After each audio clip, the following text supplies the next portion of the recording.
Hello' বন্ধু, current আছামলৈ স্বাগতম। আজি আমি আলোচনা কৰিবলৈ লৈছোঁ সাঁচি গছৰ গুটি। হয় বন্ধু, ঠিকেই শুনিছে। এতিয়া আপোনালোকে যদি লক্ষ্য কৰে যে এই সাঁচি গছবিলাক চাওক, ইয়াত এটাও গুটি নাই। এই সাঁচি গছবিলাকত এটাও গুটি নাই। আচ্ছা, তেতিয়াহ'লে আপুনি সাঁচি খেতি কৰিম বুলি ভাবিছিল, কিন্তু এতিয়া সাঁচি গছবিলাকত গুটি নাই।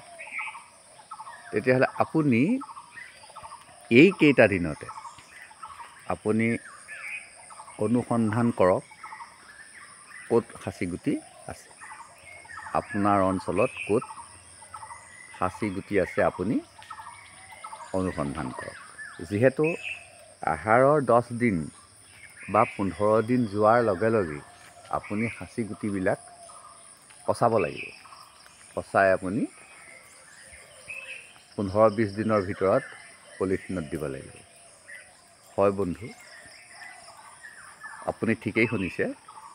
এতিয়া আপুনি যাওক, সাঁচি গছৰ গুটি কোনবিলাক গছত আছে অনুসন্ধান কৰক।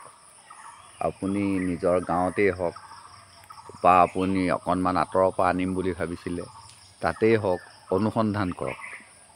এই সময়টোতে যদি আপুনি গছত গুটি চাই নথয়, হয়তো মোৰ অঞ্চলৰ গছবিলাকত নাই, কিন্তু এনেকুৱা কিছুমান জেগা এতিয়াও আছে য'ত নেকি একদম গুটি পূৰা লাগি আছে। আপুনি তেনেকুৱা অঞ্চললৈ যাওক, আপুনি গুটি কাৰণে কৈ থওক যে মই আপোনাৰ ঘৰৰ পৰা গুটি অলপমান নিম দেই, দিব। এনেকৈ আপুনি কাৰোবাক কৈ থওক আৰু আপুনি এই গুটি সংগ্ৰহ কৰক।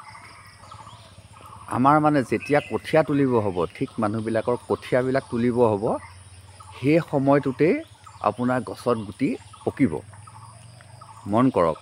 আৰু শাওনৰ 10 দিনমানৰ পৰাই গুটিবিলাক ফাটি যাব, একদম ফাটি যাব।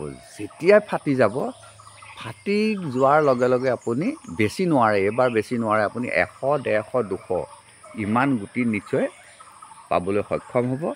আৰু এইবাৰ আপোনাৰ গুটি মিছ নহয়।